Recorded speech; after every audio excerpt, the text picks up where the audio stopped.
Oi, Helen. Helen, ou Erlen, ou Ellen. Que bom te ver aí, meu irmão. O desafio de fazermos uma reflexão sobre no mundo maior. Muito legal. Oi, Alice. Boa noite, Alice. Tudo bem com a família? Tudo bem com vocês? Tudo sob controle? Eu que agradeço, Erlen. Grande Erlen. Professor Erlen, o grande poeta.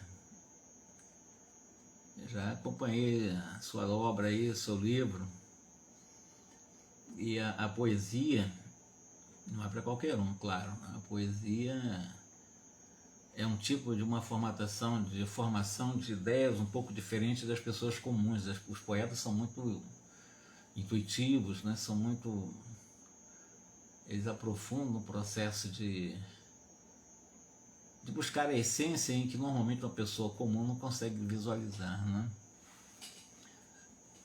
Oi, Silva. Boa noite para você. Então, me permita então fazer já o início do nosso estudo do livro No Mundo Maior, considerando que nós estamos acompanhando uma palestra, na realidade uma aula do irmão Eusébio. Ele tem hierarquicamente ele é superior ao que vai acompanhar o André Luiz nessa obra, e ele traz reflexões muito objetivas, bastante contundentes, bastante reais, mas o tempo todo nos chamando para dentro de nós. O tempo todo nos chamando para desenvolver em nós o nosso potencial de amor, o nosso potencial de luz, todas as virtudes que nós temos em potência. Trabalhar isso não é uma coisa simples, e o Calderaro, que é esse grande mentor também, está acompanhando esse processo dessa exposição, essa aula, antes do mergulho por uma semana de trabalho, que será realizado por esse grupo de expedicionário liderado pelo Calderaro, mas trabalhando especificamente na área das pessoas portadoras de doenças mentais na Terra. O Eusébio está dando uma palestra aqui para encarnados fora do corpo durante o sono, semi-liberto do corpo, e também para recém-desencarnados. E o que nós fizemos da última reunião, ele vai mostrando para nós que o ódio entre nós, o ódio entre os homens, o ódio, né, entre as pessoas, acaba convertendo o nosso planeta em um campo de quase interminas hostilidades. Criaturas sensíveis abandonam-se ao distúrbio das paixões. Então ele vai mostrar para nós que por essas guerras mentais, por esses conflitos emocionais, por essas adversidades, por essas inimizades, nós acabamos realmente nos deixando entregar pelos distúrbios passionais. E ele continua: cérebros privilegiados perdem a visão interior, enceguecidos pelos enganos do personismo prepotente, do autoritarismo. O que ele está dizendo, pessoas muito inteligentes, porém sem a capacidade de fazer uma introspecção, ou fazer uma viagem interior para que possa realmente se enxergar e se humildar, se amansar, e não realmente pelos descaminhos do personismo prepotente, do autoritarismo, em função até da própria inteligência. E dominados em contendas inacabáveis, em batalhas ferozes de opinião, que as pessoas realmente brigam por causa de opiniões, de ideologias. Muitos entram em um processo de comportamento fanático, defendendo os seus pontos de vista. Isso serve para vários tipos de comunicação na sociedade. Nós vamos ver, por exemplo, pessoas brigando, ainda que momentaneamente, mas não se vendo com simpatia ou mais afinidade quando torce por um time e não torce por outro. Aí parece que há uma rixa aí. Eu estou falando só em termos de comunicação social dentro de uma visão antropológica, né?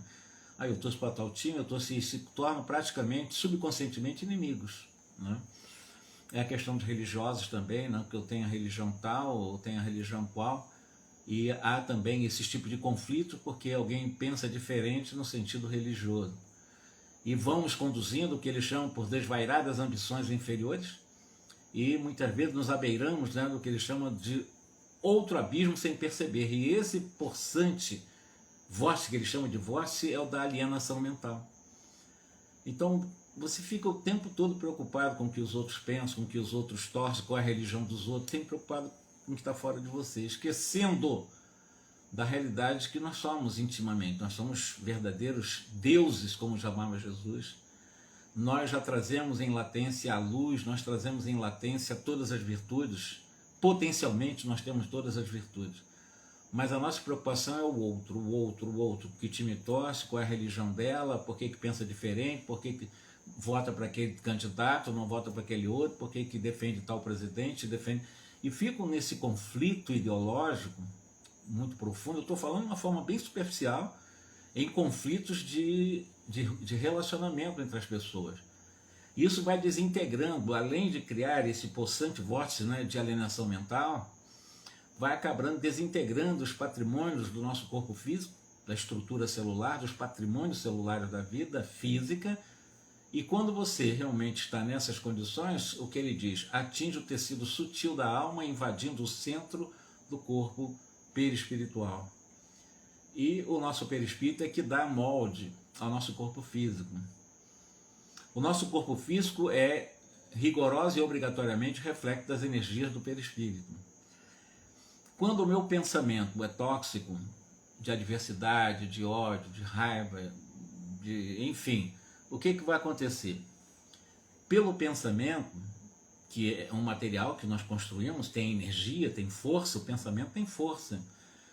Se um pensamento mal direcionado, alimentado permanentemente, claro que vai atingir toda a estrutura do nosso perispírito, os centros vitais do perispírito. O Allan Kardec usa o termo centro vital no Livro dos Espíritos.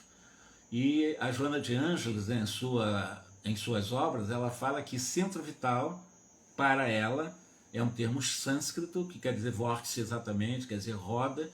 São chakras, né, que muitos não gostam de utilizar no meio espírita, mas existem obras da Joana, do Manuel Filomeno Miranda, que citam exatamente isso. E exatamente esses vórtices, ou esses microcondensadores, ou microprocessadores, ou microtransformadores, ou estabilizadores de energias também, os chakras, eles funcionam captando a energia cósmica, a energia que vem de todo o espaço, do infinito, a energia divina também, e faz a distribuição para o nosso corpo físico a partir do perispírito. Isso equivale a dizer que nós recebemos essas energias, são captadas por esses mais... Nós temos em torno de 80 mil microchakras, segundo também a ciência do mundo oriental, da ciência, digamos assim, da medicina chinesa, por exemplo, que eles conhecem a acupuntura.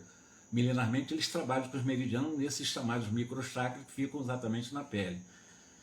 É um trabalho interessante que eles fazem, mas eles conhecem o que nós do Ocidente conhecemos pouco, e nem o espírita que se dá para estudar muito essa questão das energias do perispírito e dos chakras.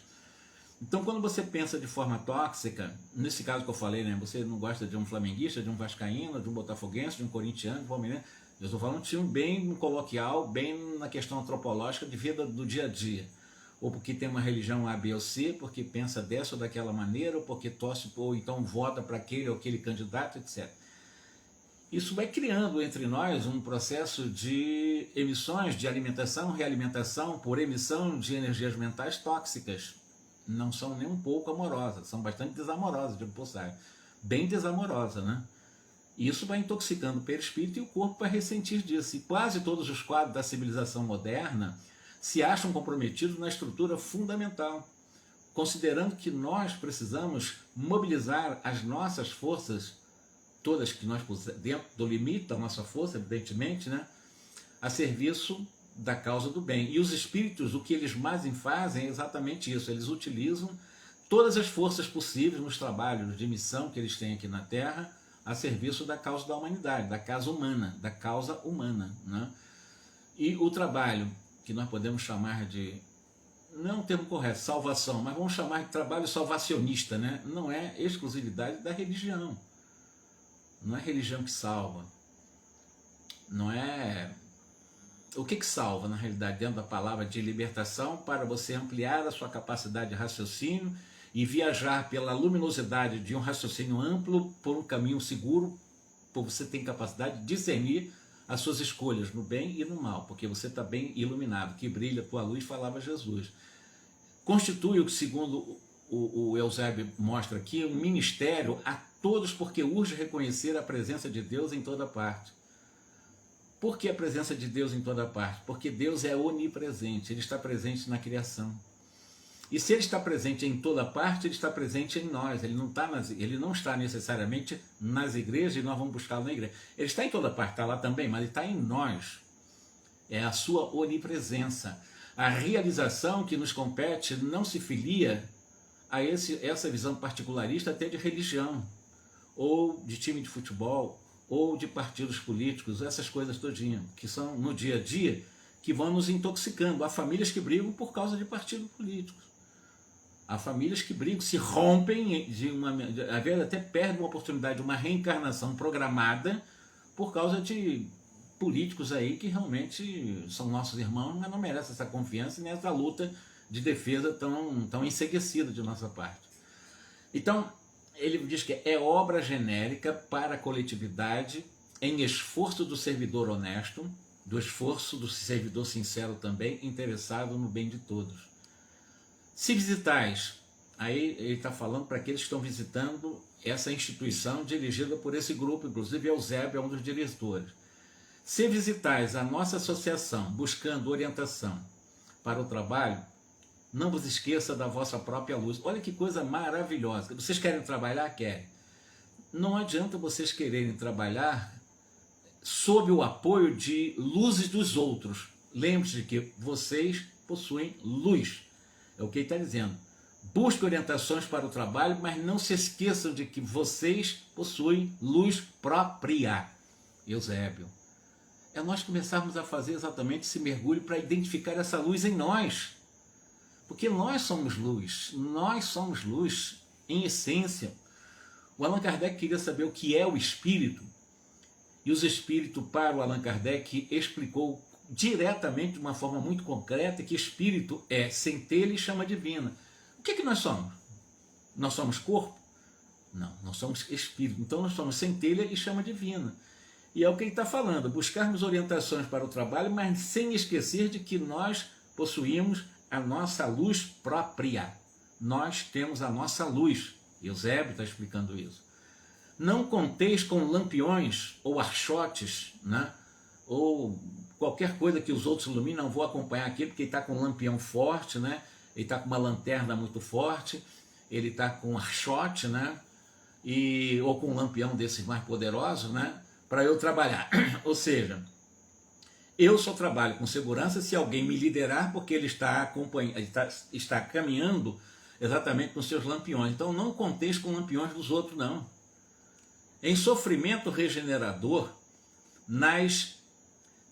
ele fala com todas as palavras, nas vizinhanças da carne, ou seja, no mundo próximo do corpo físico, né, da crosta terrestre, choram milhões de homens e mulheres que abusaram do auxílio dos bons, no umbral, precipitando-se nas trevas ao desencarnarem. Os displicentes, os recalcitrantes, esquivaram-se de todas as oportunidades de acender o próprio lampião. Por quê? Você atribui a alguns líderes religiosos, não importa qual religião, como se ele fosse esse lampião, esse archote, né? Com essa tocha iluminando o seu caminho, voando, porque ele está com a tocha, ele vai caminhar, ele vai exatamente mostrar o caminho. E nos entregamos, às vezes, de alma, até de boa vontade, né? Mas de boa vontade o inferno está cheio também, acompanhando eles, mas nós temos que construir para nós o nosso lampião, o nosso archote, né? A nossa tocha, a nossa capacidade de nós iluminarmos o nosso caminho. É isso que ele está dizendo. E muita gente está hoje nas trevas, nossos irmãos desencarnados, porque acreditaram nos lampiões dos outros, nas luzes dos outros, esquecendo da luz própria que ela tem.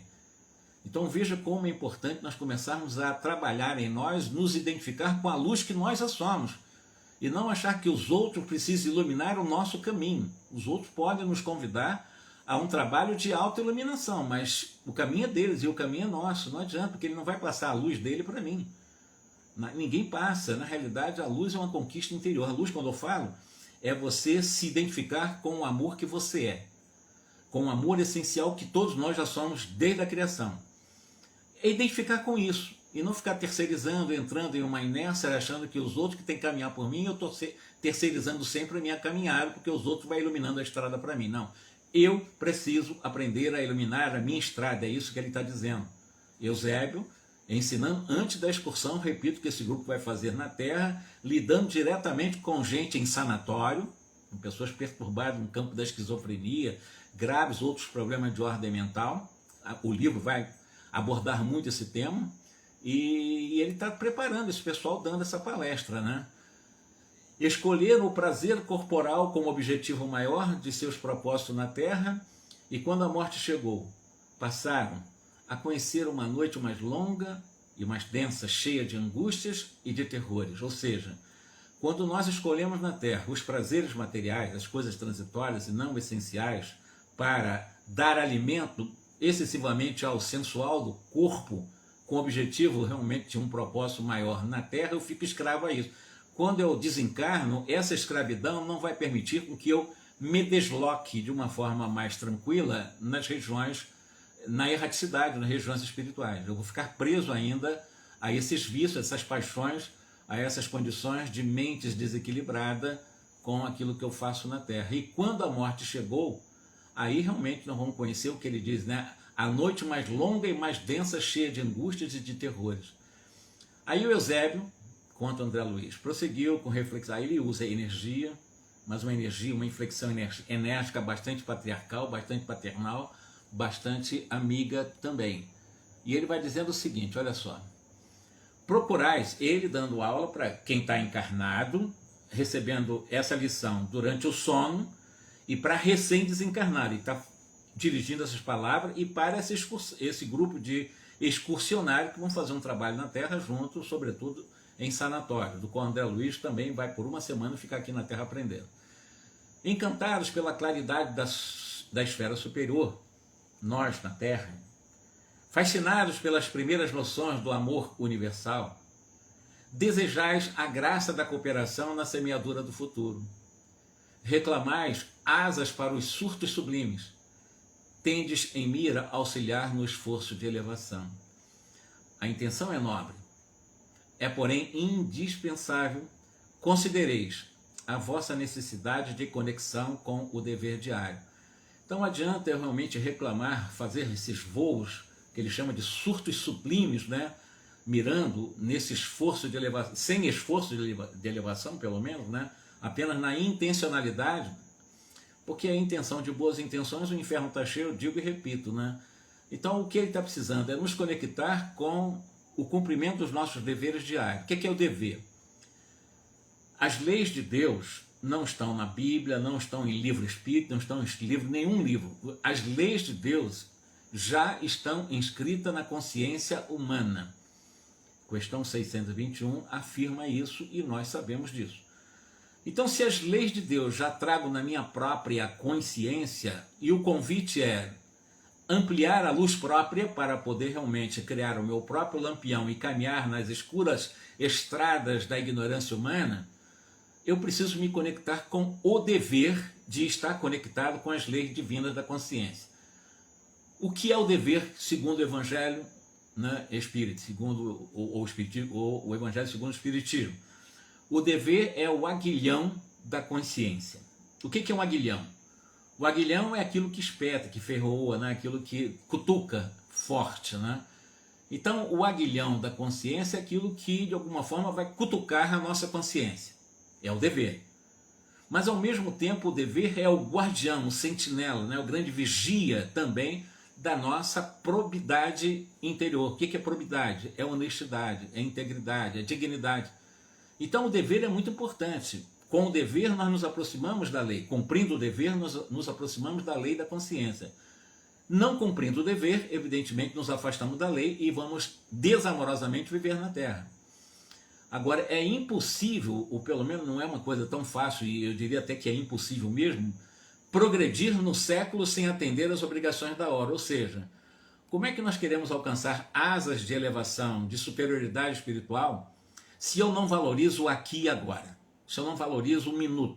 Se eu não valorizo nesse instante, pela oração, pelo pensamento mais bem selecionado, equilibrado, mais bem filtrado, um pensamento mais bem elaborado, e eu só vou conseguir fazer isso se eu ler bons livros, se eu conversar com pessoas realmente sadias, se eu assistir bons filmes, ou assistir bons programas, se eu frequentar ambientes mais sadios, com certeza eu vou colocar no meu mundo mental um material que vai formar o meu pensamento, e o meu pensamento será muito mais bem elaborado desse sistema de crença, desse sistema cognitivo.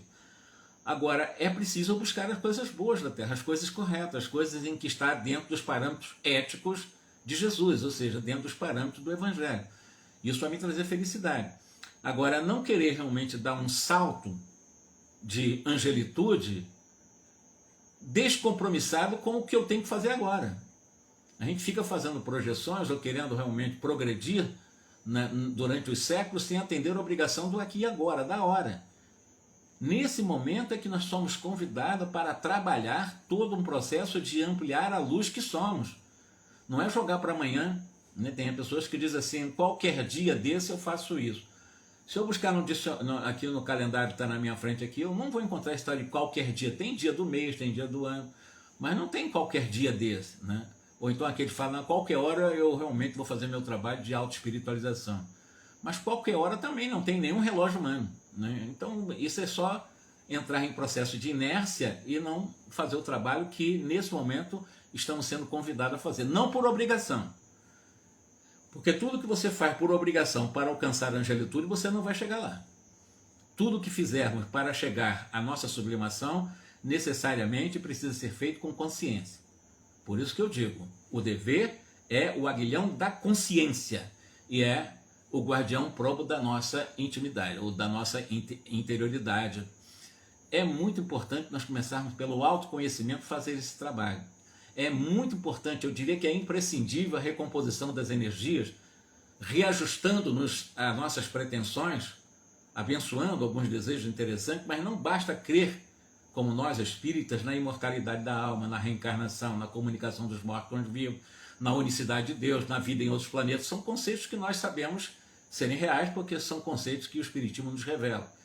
Mas não adianta, não basta crer só nessas coisas, ou compreender, sem valorizar o aqui e agora, valorizar esse momento no trabalho de autorreforma. E isso é inadiável, né? O processo de autoiluminação é inadiável, a fim que nós possamos ser o quê? Quando eu vou me autoiluminando, eu vou ser claridade sublime na estrada, não para os outros, mas na minha estrada, do qual posso ser boa referência para que cada um encontre também o seu caminho de autoiluminação, porque eu não consigo dar. Vou dar aqui para vocês uma quantidade X de luz que eu conquistei para mim, mas eu quero distribuir para você, que eu sou muito bonzinho, eu amo profundamente você, toma aqui um pouquinho de luz. Não existe isso. A luz é uma conquista individualíssima, nós somos únicos no universo, a conquista é individual. Então é muito importante nós realmente pensarmos nesse processo de autoiluminação para que nós possamos clarear a nossa caminhada, e isso é muito importante. Não é caminhada só material, caminhada aqui nas estradas, é caminhada do autoconhecimento. É a caminhada de você ir diluindo a sombra do ego, a sombra da persona, a sombra da coisa transitória que nós estamos com a essência que nós somos. Não basta o simples reconhecimento da sobrevivência da alma e do intercâmbio entre os dois mundos. Os levianos e os maus, os ignorantes e os estultos podem corresponder-se igualmente à distância de país em país. Os malfeitores também podem fazer essas compreensões. Então, o conhecer por conhecer, até mesmo o espiritismo, não quer dizer nada. Antes de mais nada importa. Aí vai o convite da espiritualidade. Elevar o coração, isso é metafórico. Elevar o coração é você ter a capacidade de expandir em cada momento da sua vida o sentimento de amor. Né? E aliás, é a única forma, porque não tem outro caminho que não seja o amor, porque a maior lei do universo é o amor. Deus é amor. Considerando essa realidade, elevar o coração é exercitar o amor. Não adianta eu exercitar o amor só para mim e esquecendo o próximo, claro que não, porque eu posso estar, eu me amo, mas o meu próximo mais ou menos, não existe o meio amor, eu amo mais ou menos, não existe isso. O amor, absolutamente, ou é ou não é amor. Não tem esse negócio dessa subdivisão. Considerando essa elevação pelo coração, o rompimento das muralhas que nos encarceram na sombra, através da autoiluminação, através do alto amor, me amar. Não é me amar no processo de eu tenho que desenvolver em mim o amor próprio, aí eu vou começar a ir para as academias, ficar lindíssimo, ficar com um corpo maravilhoso, esculturado, cheio de plástico e tal, realmente eu tenho um amor próprio.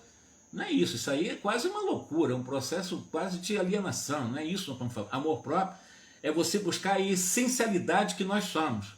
É você se olhar no espelho e não precisar ver o que você está vendo no espelho, mas você tentar penetrar naquilo que você não vê, que é você em essência, porque você não é aquele corpo que está envelhecendo. Você não é aquele corpo que está, às vezes, penteado, despenteado ou está realmente maquiado. Não. Aquilo é, na realidade, transitoriamente, uma sombra daquilo que você é. Que está a serviço do que você é, bem verdade. Mas você não pode ficar escravo àquilo que é transitório. Então, elevar o coração, romper as muralhas que nos encarceram nas sombras desse mundo egóico, transitório, físico, esquecer as ilusões da posse, pessoas que pensam sempre em ter, e esquecem de ser, destroçar os véus espessos da vaidade, já não é uma coisa tão simples? Você realmente, porque o que destroça os véus espessos da vaidade se não a humildade? Será que nós somos humildes? Potencialmente todos nós somos humildes, em latência todos nós já trazemos isso em latência, mas nós precisamos desenvolver essa semente da humildade que somos em essência, em humildade real.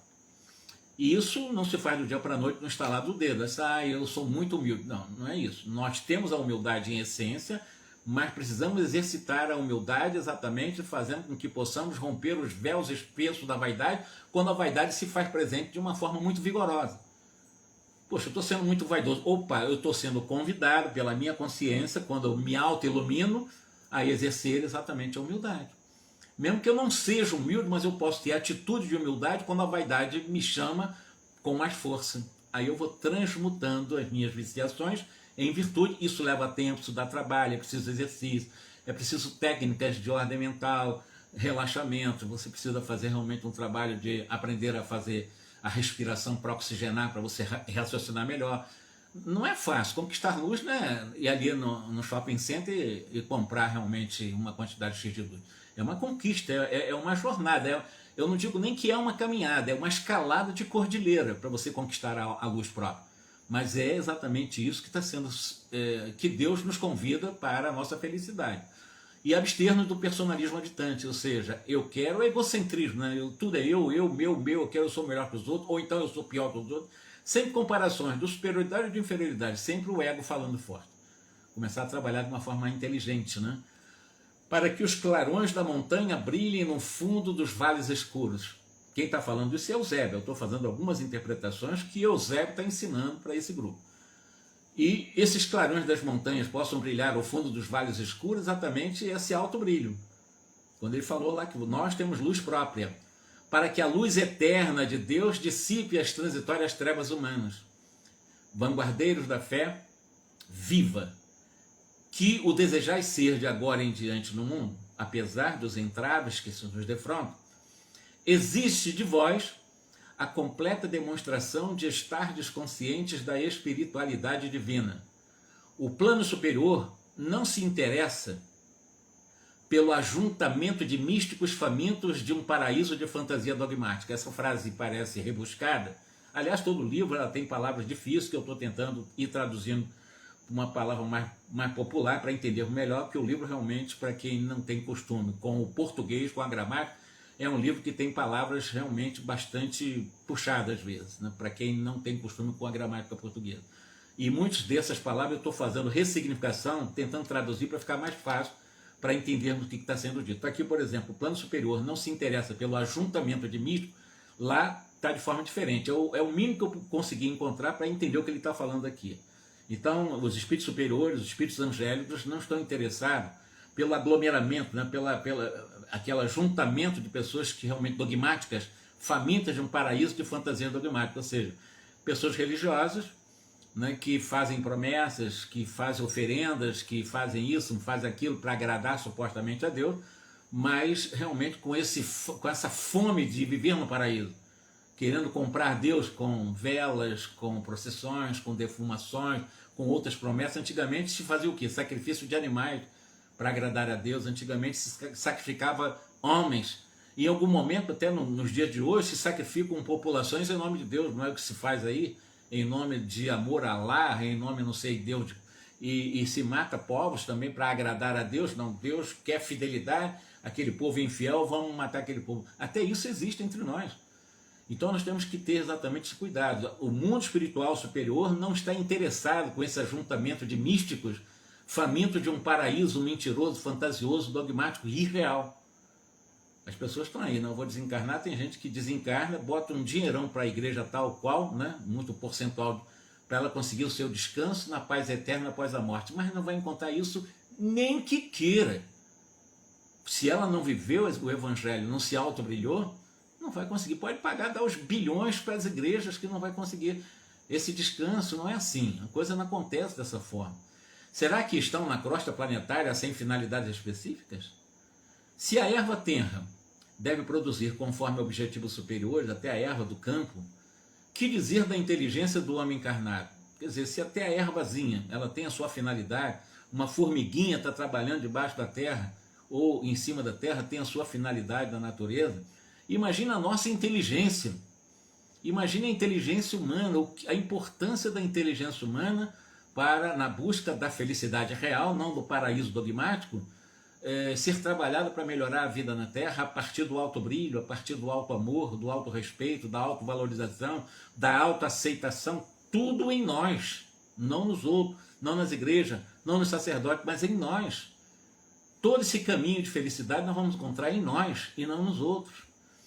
Que coisas maravilhosas advirão de uma razão iluminada pela fé. É verdade, a fé raciocinada, e o Espiritismo convida a uma fé racional, ela nos ajuda, e é o que ele está dizendo aqui, que coisas maravilhosas como uma interjeição bem sentida advirão de uma razão iluminada pela fé. Então, se você é uma pessoa inteligente e consegue iluminar a sua inteligência por uma fé racional, por uma fé, digamos assim, é importante religião na vida humana? Não. É importante a religiosidade na vida humana? Sim. Porque a religiosidade seria o que eu poderia dizer, religião intrínseca. Porque a religião externa, a extrínseca, não faz muito sentido para nós. Para nosso processo de auto-brilho, não. Agora, a religiosidade é importante. O que é a religiosidade? É você ter a capacidade de você se conectar com o onipresente, que é o nosso Criador, em nós. É você se religar de onde nós viemos, de Deus. Nos religando a Deus, estou praticando uma religiosidade, sem dogmas, sem intermediários, sem nada. Eu já vou direto ao Criador, sob o ponto de vista de minha religiosidade. E espiritualidade. Espiritualidade é mais importante do que a questão de se acreditar simplesmente em vida pós-morte. Espiritualidade é você trabalhar exatamente esse processo de autoiluminação. É você se desmaterializar aos poucos mentalmente. É você se identificar com a luz que você é, com a luz própria que já tem desde da sua criação. Quando nós nos identificamos com a luz que nós somos, com certeza absoluta nós estamos no caminho mais seguro para a nossa, digamos assim, o nosso avanço bastante significativo numa encarnação. Vamos chegar muito bem apetrechados, muito bem instrumentalizados mental, moral e intelectualmente no mundo espiritual após a nossa desencarnação, sem ilusões, sem esperar fantasias de paraíso, de anjos, nada disso. Você vai chegar exatamente pelo seu esforço nessas condições, mas que dá trabalho. Tem pessoas aqui que eu sempre digo, não consegue dizer eu me amo, se rejeita. Às vezes se rejeita subconscientemente, não gosta de si, não gosta do seu corpo, não gosta de nada que vê, olha para o espelho, até finge que não gosta nem de olhar, se encarar daquilo que é transitório, que nem é ela, né? Então há aí subconscientemente um movimento de autorrejeição. Uma pessoa que se autorrejeita jamais vai amar-se e amar o próximo. E você só consegue amar o próximo verdadeiramente se amando.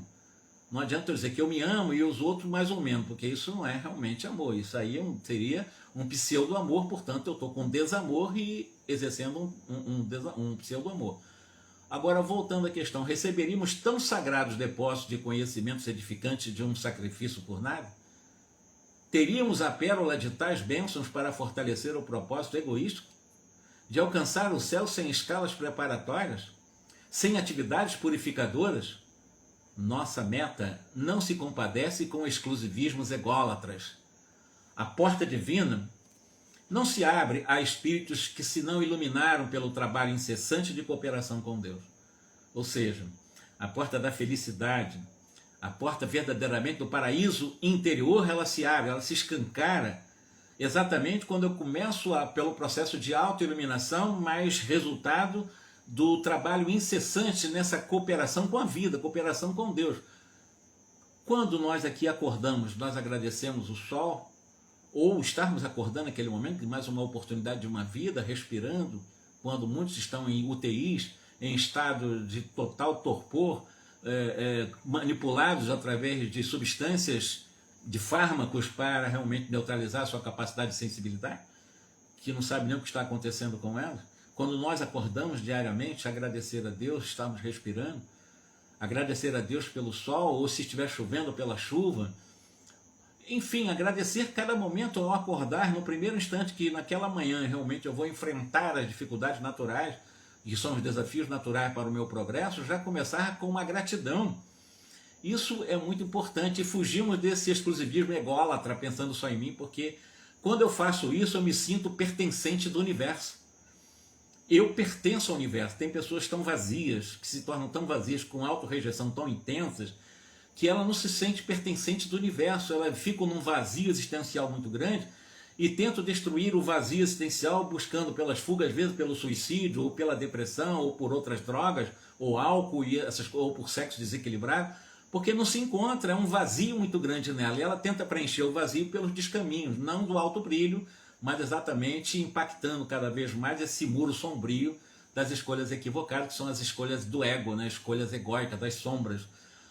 A porta divina não se abre a espíritos que se não iluminaram pelo trabalho incessante de cooperação com Deus. E a crosta do planeta representa o abençoado círculo de colaboração que o Senhor vos confia. Recolhei o orvalho celeste do escrínio do coração sedento de paz. É uma palavra também meio complicada, mas vamos tentar traduzir. O recolher o orvalho celeste, essas bênçãos celestes, o ar que respiramos, são os ventos, o sol, a lua, as estrelas, os pássaros, as árvores, tudo que nos circunda, a natureza, estarmos sentindo realmente incluso no processo do próprio universo. Então recolher essas belezas no escrínio do coração, dizendo a profundeza do nosso coração, e todo o nosso coração está sedento de paz. E a paz se conquista com a paz que nós oferecemos. A vida nos retorna aquilo que à vida damos. É sempre assim, se você der essa amorosidade à vida, a vida responde com amorosidade. Contemplai as estrelas, que nos acenam de longe como sublimes ápices da divindade. Todavia, não esqueçais o campo de lutas do agora, do aqui e agora, presente. O espiritualismo não pode restringir Deus entre as paredes de um templo da terra. Porque o exclusivismo, lembra que eu falei no início, para quem estava aqui, Deus está naquela igreja, naquela religião, daquela outra religião, e ele está dizendo que, quando fala espiritualismo, nós espíritas também somos espiritualistas, o católico é espiritualista, o evangélico é espiritualista, todos aqueles que não são materialistas são necessariamente espiritualistas, e todos nós, então, espiritualistas, não podemos ficar presos e achar que vamos encontrar Deus entre paredes de um templo de pedra, construídos muitas vezes à guisa de dinheiros desviados. Muitos dinheiros foram desviados, muitos templos foram luxuosamente ornados com ouro de nosso país e de outros países, onde muitas pessoas morreram para que aquelas pessoas realmente pudessem surrupiar, roubar, furtar ou fazer o que quiser desses minérios para realmente fazer as ornamentações de muitas igrejas do mundo, europeu sobretudo. Quer dizer, Deus está ali? Obviamente que não. Quer dizer, Deus está presente em tudo, mas esse Deus que teologicamente tentam nos impor, não faz sentido nenhum. Porque a nossa missão essencial é de transformar toda a terra no templo majestoso de Deus. Ou seja, o templo é quando eu acordo de manhã, eu vejo a árvore balouçando, eu vejo o sol entrando pela janela numa fresta de uma porta, escuto um canto de um pássaro, eu consigo ouvir o murmurar também das aves que moram perto de rios, em chácaras, enfim, a natureza é o templo majestoso de Deus. Aí que nós encontramos Deus, já como falava Spinoza, do qual foi o apoio para a explicação da religião cósmica de Albert Einstein. Ele vai falar exatamente sobre a religião cósmica, porque o que existe no mundo é a religião do medo. A religião do medo, você teme a Deus, então você com medo de Deus, tu supostamente faz o bem, você tem que ser bonzinho para Deus não te castigar. Essa é a religião do medo, é o primeiro nível da religião, é o nível do medo, que leva ao segundo nível, que é o da angústia, que é exatamente a religião social, ou seja, já que eu tenho tanto medo de Deus, aí Deus manda alguém para cá, os seus supostos representantes, são os sacerdotes, para que através do sacerdote eu tire um pouquinho o meu medo, realmente eu saia dessa angústia do medo. Aí esse sacerdote aproveita que em nome de Deus acabam realmente explorando cada vez mais os que vivem com medo de Deus. Esse é o segundo nível. E o terceiro nível, que ele chama de a religião cósmica, que é você entender Deus no seu interior, e que grandes poetas como Spinoza, que foi a inspiração dele, vai dizer que você encontra Deus na cachoeira, você encontra Deus nos pássaros cantando, nas árvores balançando, você encontra Deus naquelas grandes cordilheiras, embora aparentemente em silêncio, mas num pulsar muito grande nas aglutinações do movimento de cada átomo daquela que forma uma cordilheira. Você encontra Deus nas nuvens que percorrem o espaço de todos os tipos de modo. Você encontra Deus nas próprias faíscas dos trovões, no próprio trovão, na chuva, encontra Deus nas estrelas, e ele vai, Spinoza, mostrando que Deus está em tudo e em todo. E no grande templo do universo, então vamos encontrar Deus no templo da vida. O próprio planeta é um templo de Deus, então não precisamos desses templos de pedra. Necessariamente não. Nós podemos criar todo esse processo de união com Deus através do processo de autoiluminação, me amando, me respeitando, me aceitando, me acolhendo como eu sou. E isso é um trabalho, é um exercício. E todo dia a gente começar a dizer, bom, apesar dos meus defeitos, eu me amo. Apesar das minhas tendências negativas, eu me amo. Começar a se identificar com esse auto-amor. Aí eu estou me aproximando de Deus. E não terceirizar, não, eu não amo não, mas eu vou fazer minhas confissões aqui, vou tomar aquela coisa milagrosa ali e tal, e isso vai limpando o meu corpo, limpando o meu espírito, e eu vou ficando puro, e quando morrer, realmente eu vou para o paraíso, porque eu vou pagar caro essa minha ida para o céu. Isso tudo são que nos leva exatamente às angústias e levam ao medo, né? E não é nada disso, a vida não é nada disso. Nós somos deuses, já falava Jesus. Agora que nós precisamos brilhar a nossa luz, que brilha a vossa luz, porque o reino de Deus está dentro de vós. Eu sempre cito essas frases porque Jesus é que nos ensinou isso. O reino de Deus está dentro de nós. Para a nossa vanguarda de obreiros decididos e valorosos, passou então, para bem aqueles que trabalham, aqueles conscientes, aqueles que têm força, vigor, honestidade, não tem nenhum tipo de prepotência, são humildes no que fazem, humildam o orgulho, amansam a rebeldia, se colocam como aprendizes da vida, como espíritos imortais, como filhos de Deus. E para a nossa vanguarda de obreiros decididos e valorosos, passou a fase das experimentações fúteis, ele está dizendo, Eusébio, das investigações desordenadas, dos raciocínios superficiais. Vivemos a estruturação de sentimentos novos, cimentando as colunas do mundo futuro com a luz acesa em nosso eu profundo. Isso que eu estou falando aqui. A melhora da sociedade começa a partir da melhora individual. E a melhora individual não será, a minha melhora não será por terceirização. É um trabalho que eu sou convidado a fazer comigo o tempo todo no exercício mental de autoamorosidade, de autoacolhimento respeitoso, de autoaceitação, de autorrespeito, de autovalorização. É isso que precisamos aprender a fazer, me valorizar. Não é valorizar o Jorge, não é isso não. Autovalorização é valorizar a essência que eu sou, valorizar a luz que eu sou, não é o corpo, não é o Jorge, é valorizar a essência que eu sou. Isso chama-se autovalorização. Então nós vamos cimentando essas colunas de um mundo futuro para o amanhã com essa luz acesa do nosso eu mais profundo. Quem está dizendo isso é o Eusébio, ensinando para esse pessoal, que eu estou mostrando para vocês que lição maravilhosa que ele nos dá. Natural é que os aprendizes recém-chegados experimentem, examinem, operem pesquisas, evoquem teorias brilhantes, onde as hipóteses compitam, aliás, a palavra complicada, compitam do verbo competir, né? É um verbo irregular, mas é interessante, mas onde as hipóteses compitam ao lado da exibição egocêntrica. Isso é compreensível e até razoável. Toda escola caracteriza-se pelos diversos cursos em que lhe formam os quadros e as disciplinas.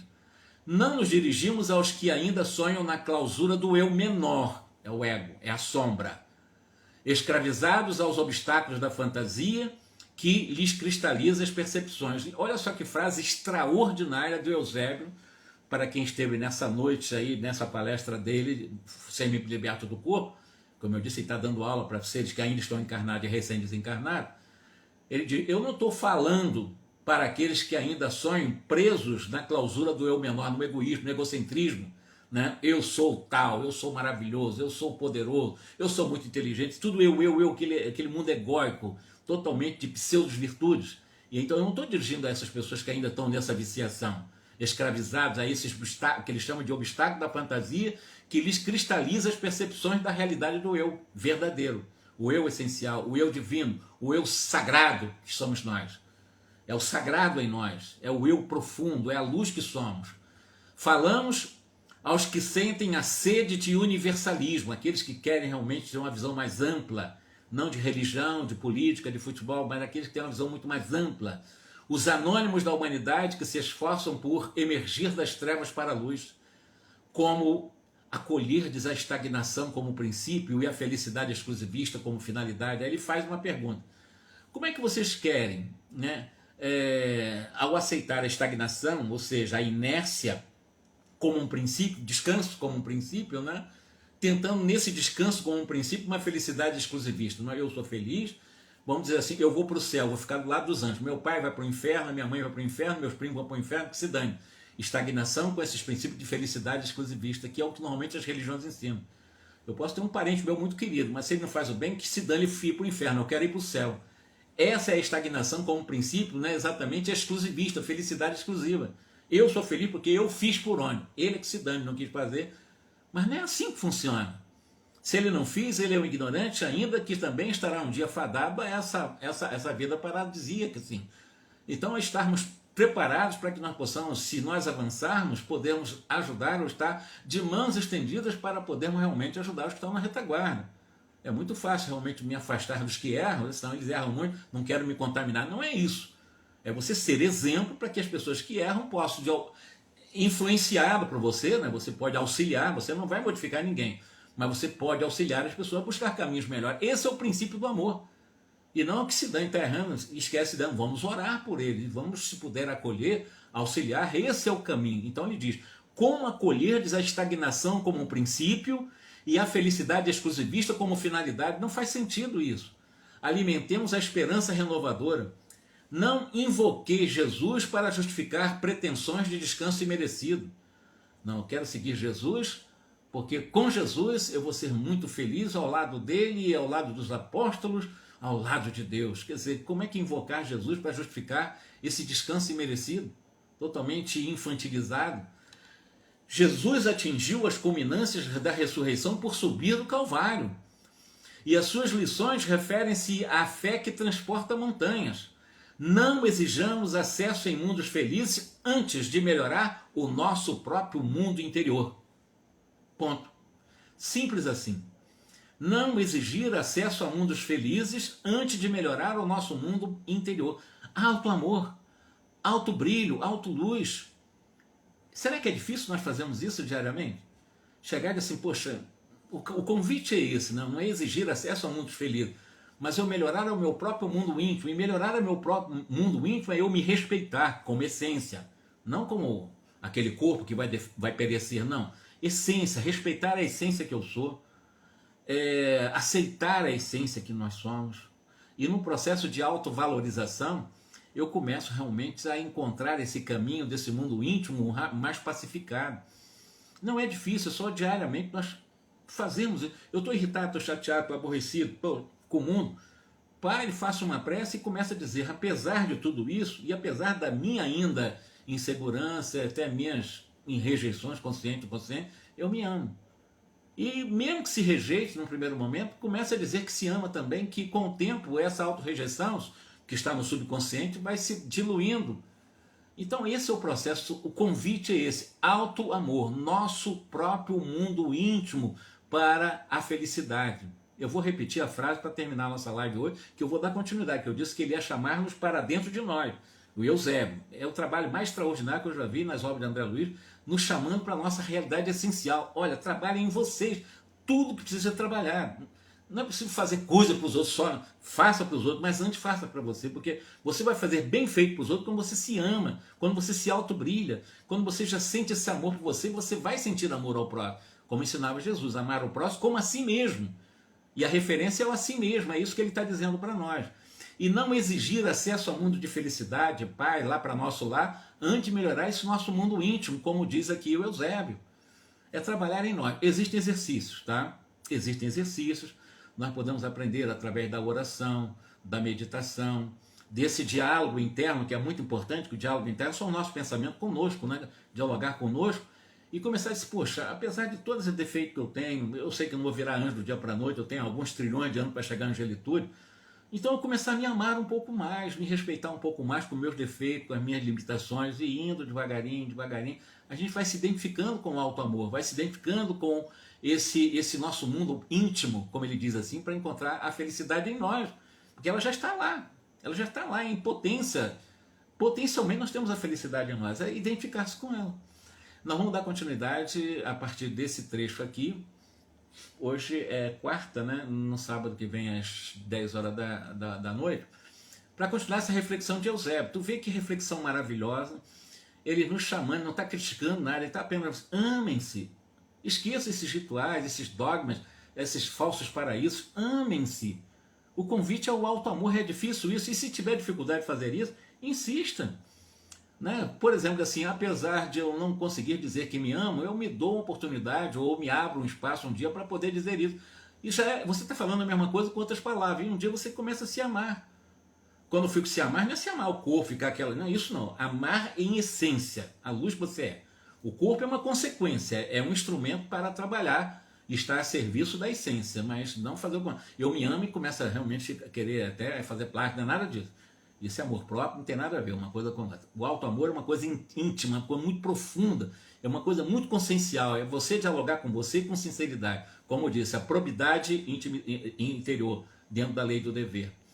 É isso, meus irmãos. Então, à medida que eu puder, vou tentar explicar para vocês que isso é possível e que é exatamente o caminho, vamos chamar assim, não é salvação, mas com certeza é o caminho da nossa libertação dos dogmas, das mentiras, daquilo que está fora de nós, porque tudo converge para dentro de nós. O paraíso é o nosso mundo íntimo, é ali dentro que está o paraíso, tá ok? Um grande abraço para vocês, boa noite, muito obrigado pela presença, um forte abraço e vamos que vamos, né? Que esse trabalho é de todos nós, é um trabalho em que um dando as mãos para o outro, nós caminhamos juntos e vamos chegar lá. Aliás, fomos criados para isso. Ninguém vai estar fora disso não, vamos chegar à pura e eterna felicidade, todos os seres humanos, não há exceção. Uns demoram mais, mas vamos chegar lá de qualquer forma. Um grande abraço.